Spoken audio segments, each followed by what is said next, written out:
Hi hello வணக்கம். இது உங்கள் சிவி ஜோன். எல்லாரும் எப்படி இருக்கீங்க? இப்போ பற்றின ஒரு சம்பவத்தை பற்றி பேச போகிறோம். அதுக்கு முன்னாடி பார்க்குற எல்லாரும் நம்மளோட சேனலை சப்ஸ்கிரைப் பண்ணிட்டு பாருங்கள், லைக் பண்ணுங்கள், கமெண்ட் பண்ணுங்கள், ஷேர் பண்ணுங்கள். இந்த வீடியோக்கு ஹைப்பையும் தட்டி விடுங்க. இப்போ வாங்க அந்த வீடியோக்குள்ளே போகலாம். ஸோ என்ன விஷயங்கள் அப்படின்னா, இன்றைக்கி ஒரு ப்ரொமோ வந்திருக்கு. அதில் பார்த்தீங்கன்னா அமித்தை வந்து பயங்கரமாக கலாச்சிருப்பார். ஏன் அப்படின்னா திவ்யாக்காக. ஏன் திவ்யாக்காக கலாச்சிருப்பாங்கன்னா, திவ்யாவை பற்றி அங்கே வந்து கமருதீன் பேசியிருக்காரு. அதுக்கு கமருதீனுக்கு ஒரு ரோஸ்ட்டு.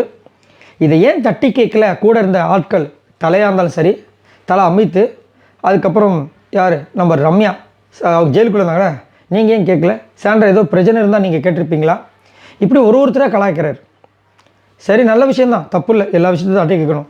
நான் என்ன கேட்குறேன், இதே மாதிரி விஜய் பார்வதிக்கு எவ்வளோ பிரச்சனைகள் வந்திருக்கு. ஒரு வாட்டியாவது இந்த விஷயத்தை இம்ப்ளிமெண்ட் பண்ணியிருப்பாரா விஜய் சேதுபதி? ஏன் குறிப்பாக திவ்யாவுக்கு மட்டும் அப்படி என்ன அவங்களுக்கு பெரிய அநீதி நடந்துருச்சு? நான் கேட்குறேன். நான் ஆமாம், அவர் சொன்ன வார்த்தைகள் தவறு தான், நான் இல்லைன்னு சொல்லலை. அது அவங்க ட்ரிகர் பண்ணதால வந்தது.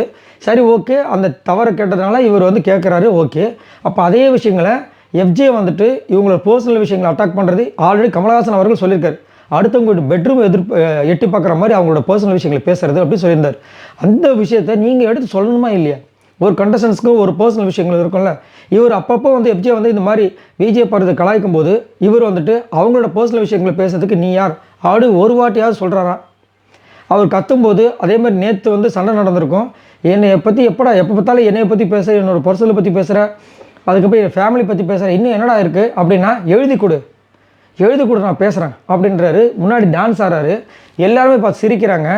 ஏன் இந்த டைம் வந்து இந்த இஷ்யூ எடுத்து எஃப்ஜே இந்த மாதிரி பேசியிருக்காரு, ஒரு ஃபேமிலி பற்றி இப்படி பேசலாமா அப்படின்னு சொல்லிட்டு, சரி அவங்களோட பர்சனல் விஷயத்தை நீங்கள் ஏன் தலையிடுறீங்க? இது முதல்ல உங்களுக்கு உரிமையை கொடுத்தது யார்? இது வரைக்கும் உங்கள் பர்சனல் அவங்க தலையிட்டுருக்காங்களா? சரி, இந்த இடத்துல வந்துட்டு இத்தனை பேர் நின்றுருந்தீங்களா, ஏன் கேட்கல அப்படின்னு கேட்கலாம்ல. ஏன் விஜய் சேதுபதி அவர்களே நீங்கள் இந்த மாதிரி பண்ணுறீங்க? நீங்கள் இந்த மாதிரி பண்ணலாமா? ஏன்னா உங்கள் மேலே ஒரு தனி மரியாதை இப்போ இருக்குது. எல்லாரையுமே இப்போ வந்து வச்சு செய்கிறீங்க. எல்லாருக்குமே ஒரு பொதுவான ஒரு ஆளாக இருக்கும்போது இந்த விஷயத்தையும் நீங்கள் பொதுவாக பார்க்கணும். அது ஒருத்தவங்களுக்கு கண்ணில் வெண்ணையை ஒருத்தவங்களுக்கு சுண்ணாம்பு வைக்கிற மாதிரிலாம் இந்த விஷயம்.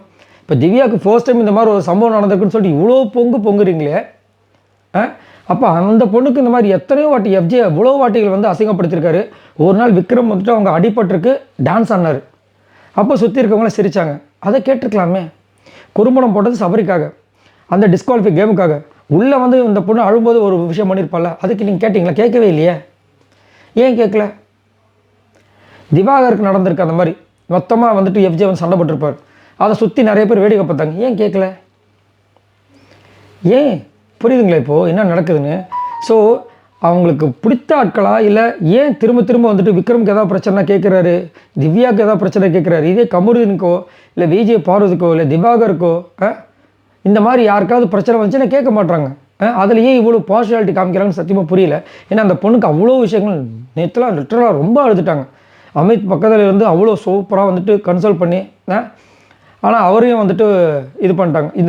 இந்த கேப்டன் சரியில்லையா, இவர் வீக்கர் கேப்டனா, அவர்கிட்ட வந்து ஏதாவது ஒரு விஷயத்த சொன்னால் அவர் அக்செப்ட் பண்ணுறது இல்லையா? என்னத்தை சொல்ல, நல்லதுக்கே காலம் இல்லை. சரி, இதை பற்றி உங்களோட கருத்துக்களை சொல்லுங்கள் பாய் நண்பர்களே.